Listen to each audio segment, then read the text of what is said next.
This is your Weather Xtreme video for Tuesday, December the 29th. I'm meteorologist Brian Peters.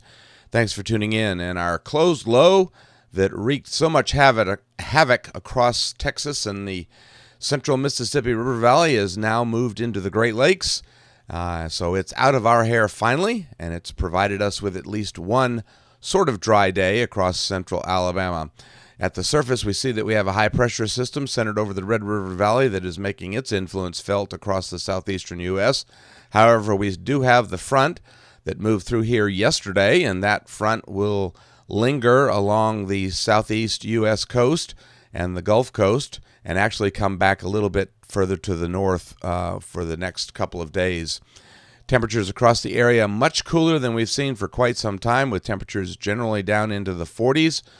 Still a little bit warmer along the eastern counties where they're in the lower 50s.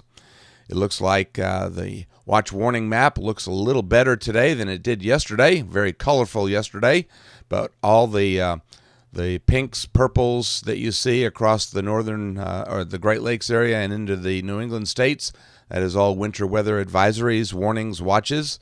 And across the central U.S., those are all flood warnings. And unfortunately, it looks like we're expecting more rain. The rain will hold off today and come back tonight and into Wednesday. So if you're heading out for the Birmingham Bowl, it looks like you'll need rain gear. But it looks like we could have another real soaker across the southern third of the state of Alabama, and that will be bad because that area is still reeling from the heavy rains they had the other day. Now, this rain is a combination primarily of what will come on Wednesday and Thursday for the southeastern U.S. After that, they should dry out somewhat. Storm Prediction Center has no slight risk areas outlined for severe weather, just the outlook for possible thunder across the southeast U.S. stays there on day 2 and on day 3.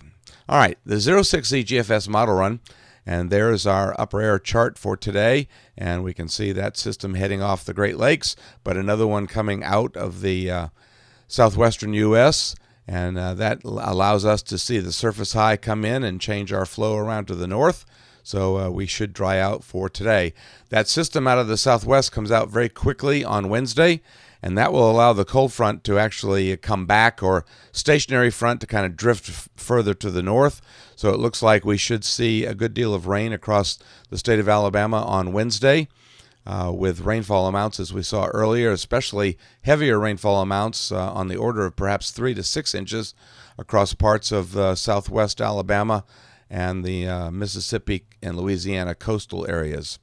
So it's going to be another wet one. Thursday, we see that the pattern is finally beginning to change just a bit as we're beginning to carve out a long wave trough over the eastern United States. And that carving continues on Friday, and this will allow us to be rather chilly for the weekend as we still stay with the possibility of some rain because of the showers, primarily down along the Gulf Coast on Friday. On Saturday, the upper air pattern shows that we're digging in over the eastern half of the country, so that is going to allow us to turn colder. And we see that the troughiness is still there on Sunday. But by the time we reach Monday, the pattern's already beginning to change as we see a bit of a zonal flow for the southern tier of the United States.